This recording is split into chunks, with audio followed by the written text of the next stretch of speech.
Good morning, good morning, good morning, people. Good morning, Facebook family. Good morning, family and friends.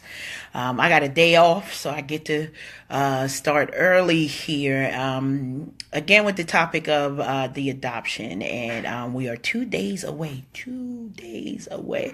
So I'm in kind of middle of super glam mode and doing a lot of things as we get ready for this wedding that's coming up. And I've been talking a little bit about over the last week or so just about the adoption and what that means, gaining a daughter in this new phase of life as I move into mother-in-law and just all of the different things that kind of come with it. And so wanted to share details of the experience with you all, and just continue to kind of share as I build and grow and things that have come up. And so we talked about, making space and expanding our capacity to love for new people to come into our lives and what that means for us. But also as I kind of embark on this journey, 2 days. I mean, time flies, number one. But on top of all of that, it's been such an emotional roller coaster for me as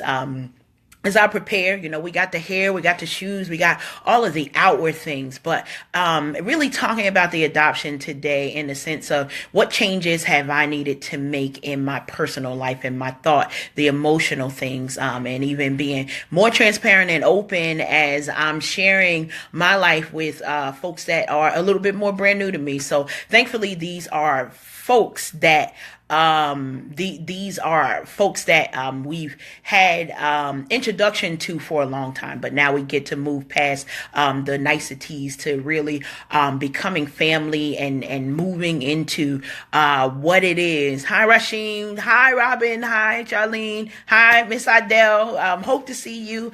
And this is just like really a super time for me because one thing with the adoption, we talked about the expansion of love, but it's also an expansion that we got to make a choice. So you got to make a choice to say, this is what I would like. I want more in my life. So maybe we've prayed for it. Maybe we've thought about it. Maybe we said, Lord, I want more of this. I want more of that. And we never know how God is going to kind of manifest those things in our lives. And so we got to be open to it. And sometimes it is that we know that when new people come into our lives or that they kind of change positions, a best friend doesn't start as a best friend. They start as somebody and so you meet them. And so I love it. My 5-year-old granddaughter, she went to school this week, and it was like, Mimi, I've got 5 new friends, and I was like, oh wow, that's awesome. Do you know their names? She's like, no, but they're my friends. And it's like, okay, all right, I'm not really sure, but we're gonna talk to her about that. But with that, imagine how easy that was for her. She met somebody. She decided these are going to be the people who are going to be my friends. And her 5-year-old, not always so nice self thought, this is awesome. I get an opportunity to adopt some new people in my life. And so that was a choice for her to decide. And then the next day she knew their names. And, next week she'll know what kind of foods that they like to eat. And the relationship starts to grow. Such is the same when we think about adoption, and we think about being adopted in as kingdom citizens and as God is like giving us the opportunity, but we're also adopted. Hi Lisa, oh my goodness, I miss you so much. It is so many different things that comes with it that we've got to stay open for. And so as I mentioned, there are a lot of things that in our lives we might be thinking like, oh wow, this is, I'm good. Life is good. We got enough friends. We got enough things going on. Pam, we are praying for you and your entire family. Love you all. And just praying for Texas. Yeah, we know that God's provision is there for you. Danielle, you already know, my one daughter, that's a whole nother thing. So in this series, as I talk about the adoption with my son getting married and I'm gaining a new daughter, I've already said I don't like the term mother-in-law, but I'm okay. I'm doing the mother thing pretty good. We won't let Danielle comment on that at all. But I struggled a little bit with being the mother of a daughter. It is a lot more work. I have 4 boys, and probably it balances out with 1 girl and 4 boys and all of the different things that I had to do with each of them. And so, they came to me and they're like, great, we're getting married and you get a new daughter. And I'm like, calm down. I barely survived the one the Lord gave me the first time. And so it became a transition, and Danielle knows it ain't no secret, but with that, I had to change my mind about things. I had to make a choice. I had to decide what it was that I wanted, God to show me about this new relationship. And thankfully, I'm blessed with being able to have a beautiful new daughter that's coming into my life. It's not a lot of ratchetness or nothing that I need to yoke her up, anyway. We don't need to do any of that. She's definitely been raised well, loves God, and he is a huge part of her life. And so that's something that I didn't have to, do some retraining or debriefing. But in all of that, as I shared this, it is really to show the transparency of our hearts that's needed when we think about adding people to our lives. Pam, I know your son is getting married. I'm praying for you, girl. It is, wow. Yes, when we marry these children off and they've been ours and we've loved them, and, we believe that we've loved them well, and now we make space for other people to love them. And it's a huge responsibility and a huge thing as we think about what that means even to God, to give us the chance to love people who technically have no blood relation to us, but become family. And so for me, and I would say, and anybody who knows me knows my family, my mother would say, we are clannish, meaning it's us and nobody else. And so you got to change your mind with that. God is not always pleased with us, like really being in the sense of, I'm going to take care of my little herd right here, and the rest of y'all go ahead on your way. And so as we go through that expansion, just some points for today to remember. When we think about the adoption, it is a choice to love more people. It's a discipline for us to not take on the spirit of offense, to not take on the, I'm good at side eye. I side eye everybody, everything. But sometimes we got to take that wall down, and we've got to be vulnerable in the place to be able for our hearts to show to people so that they love, so that we get the chance to know people. And get the chance, even in all of this, I've gotten to not only learn my new daughter that I'll be adopting in 2 days, but also I get to learn my son more. And so, I shared with, just some time that Brianna and I had to spend together. And I explained to her that time spent with me is also time spent that she's spending getting to know more about her, husband. And I think 2 days in, they close, and we can say husband and wife now, we make it official on Friday, but as they move into their positions of husband and wife, it's like, did you do this? Did you do that? Oh my goodness, are y'all ready for this? Yes, they're ready.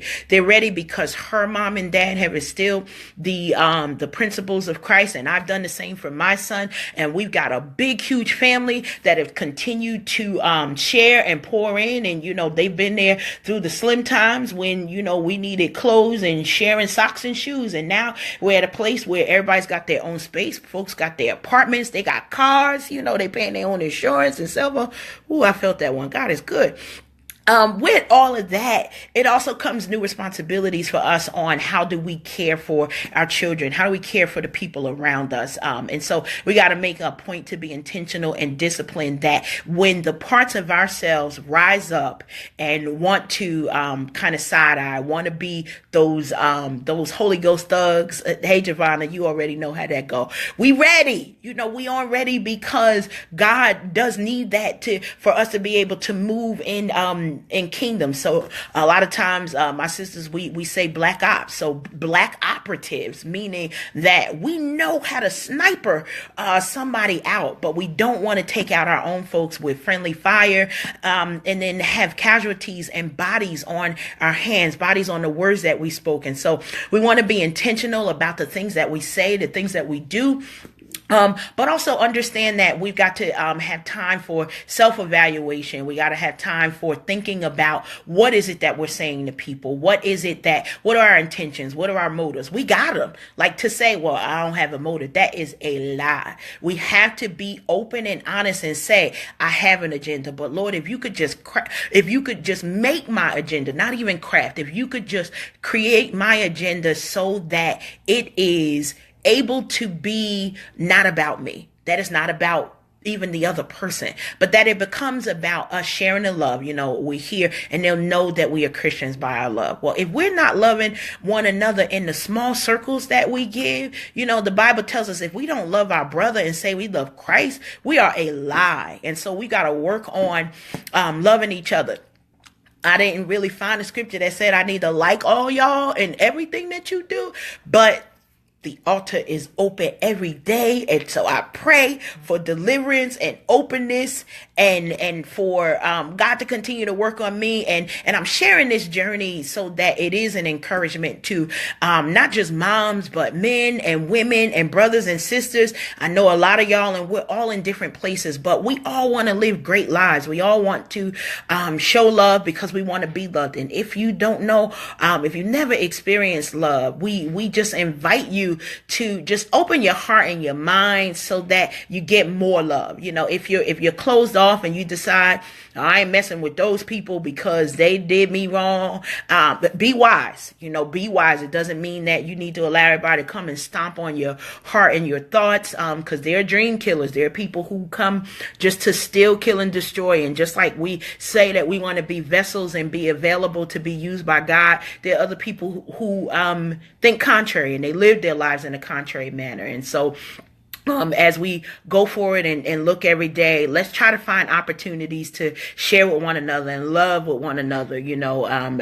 We've seen a lot of things on the news about not just Texas, but people around the world. That is just an opportunity for us to be the hands and feet for God and share with our folks. Hey, Javante, love you, praying for you. Glad that you continue to be safe. We just know that it doesn't have to be us sharing with just the people that we love, but imagine you sharing yourself with a stranger. So I'll share this portion of the story. I recently moved to North Carolina. And one of the questions that I had that posed to me as I was looking for a new job, and they asked me all these questions. What do you know? How do you do? I've been doing this thing in nonprofit management for about 18 years, so I know this thing. I know it, and so it's not a question of how do I do it, but I had to go and learn. And so the final question that they asked me, they said, we have a lot of candidates, and they're all great. Can you tell us why we should choose you as a candidate? And I've shared this with a few of my sisters, and my answer to them was, I just qualified it to say, I don't mean this to sound egotistical, but everybody needs a Karen. And so only one employer can have a Karen. You want to make sure that it's you. And so, and I said that out of a graceful spirit for them to understand that when you know me, you know my heart, you get the compassionate way in which I work, but you get more of me. And so if you go during your day, and not in an egotistical way, but think about why God created you to be in this earth. Why are you here? You are here because somebody needed a Pam. Somebody needed a Danielle. Somebody needed a Michael. Somebody needed a Valicia. Somebody needed an Elise. Somebody needed a Vanetta. Somebody needed you in this world. And so your purpose, even if you don't know how to operate in it, be yourself. Love people. Open yourself up to be able to be stretched as much as possible. Yes, it's hard, but if it was easy, then everybody could do it.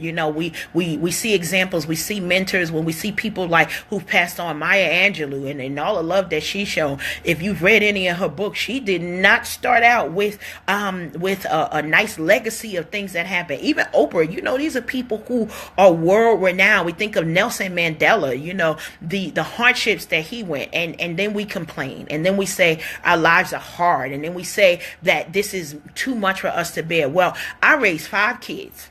I have 3 grandchildren. And when I tell you that raising a breed of Riley children ain't nothing you want to mess with, I promise you it's a for real thing. And so I pray for my future daughter-in-laws as they are looking to bring forth children out of this. But I also tell them, look, this ain't no walk in the park. The things that you see with your friends and it's a nice thing, it's like, no, this is a difficult task, but it's one that God has equipped you with. And so now that all my kids are raised and they're working, and some of them are in different states, and they've got all of those things going on for them, I get to bask in the promises kept. What God promised me, he did not fail on one thing. And so whether it's going back to school, I mean, I was raising kids. They were in middle school. I think my youngest was still in elementary when I started, and I said I was going to go back to school. And I asked the Lord to give me 1 degree. And now I stand with 3 ready to expand on a 4th one. So am I going for my doctorate? Yes. When am I doing it? I have no idea. But I know that God is making the provisions right now. He's making the opportunity for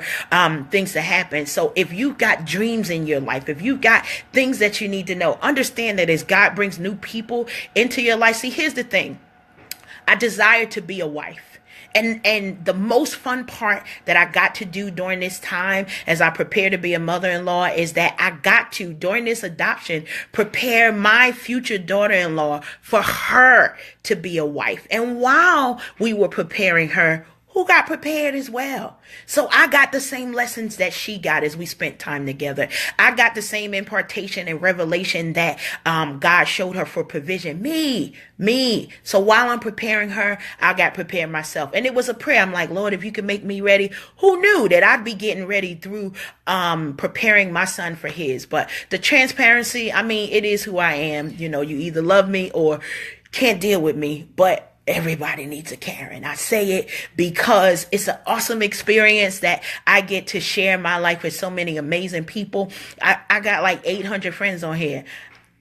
I don't even know how that happened, but I love y'all. At least 750 of y'all I really love. The other, 90, I do pray for y'all all. I pray for y'all all so that, I get to learn how to love you better. And that's, another. So I'll give an assignment as we're closing this out. I really truly believe in love languages. And so if you never taken the assessment, I say, please take an assessment, because what it allows you to do is it allows you, and especially if you are in a relationship, I did it with all my children.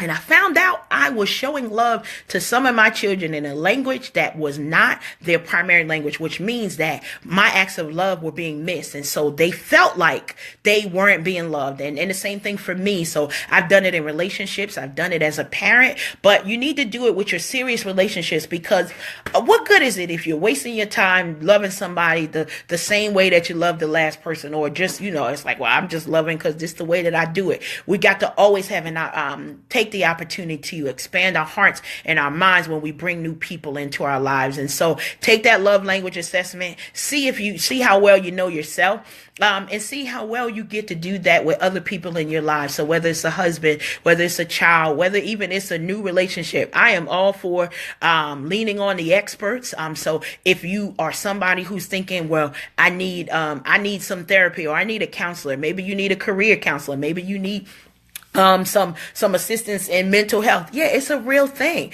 And so you got to know yourself enough to say, I need somebody who's a professional who would be able to help me. And so sometimes that's a pastor. Sometimes it's not. Sometimes it's somebody But if we seek out the help, God will kind of create the opportunity, not only for us to expand, but also for us to be more than we are. So just be mindful of how you interact with people. Have good intentions. Check your own intentions sometimes, because we of course are our biggest fans, and we want to have what we want. I tell people in a minute, I want what I want, and you could blame Linda and Ulysses, they raised a spoiled brat. But even at the end of this, I still get to be spoiled because God does great things for me. But I've got to be open to change, open to grow. And that's the thing. If God gave us another day today, then we get another day to do it more right than we did yesterday. That means in every area of our life. I want to give a huge shout out to my one of my sisters, Miss Deborah Hines. I love her. Today is her birthday, so I say happy birthday to you. I thank you so much for all that you continue to impart and share. If this has blessed you, feel free to share it with somebody. Again, we got 2 days to the adoption. I'm excited. Like, I didn't even think that I would be excited about this, but I'm gonna be cute. Calm down, y'all already know. But we working on that. So I think we got manicures and pedicures today, all of that stuff. But God has taken this entire year to prepare my heart for this new position that he's transitioning me into, mother-in-law. If y'all, I get the mother-in-law too, but outside of mother, I don't know. So y'all help me with another name. You know, I'm Mimi because grandma just wasn't fly enough for me. Like, I'm busy being fly out here, so I need a name for mother-in-law, you know, something that I could bling out. So y'all help me if y'all think of something else. My prayer is that everybody stays safe, that you all have a great and awesome day, that you continue to expand your mind. Think about the areas that you want to grow in. Hey, Eric, I know you stay in the gym. I promise you one day I'm going to follow. Yes, I will. I just thank you for the encouragement that you all don't even know that you give me just by you all being you. And remember to share the best of yourselves with the other people who are around you, because it's the reason why God has placed you in the circle that you're in, because you can live a life of impact no matter where you are. So love you. Hopefully I'll have another installation of this. If not later today, by tomorrow, I might give you all a sneak peek of what's going on Friday as we prepare for the wedding. Again, prayer changes things. The next time I will talk to you about how prayer even changed my heart during this time as I'm working on this transition. Love you all. Have a great day.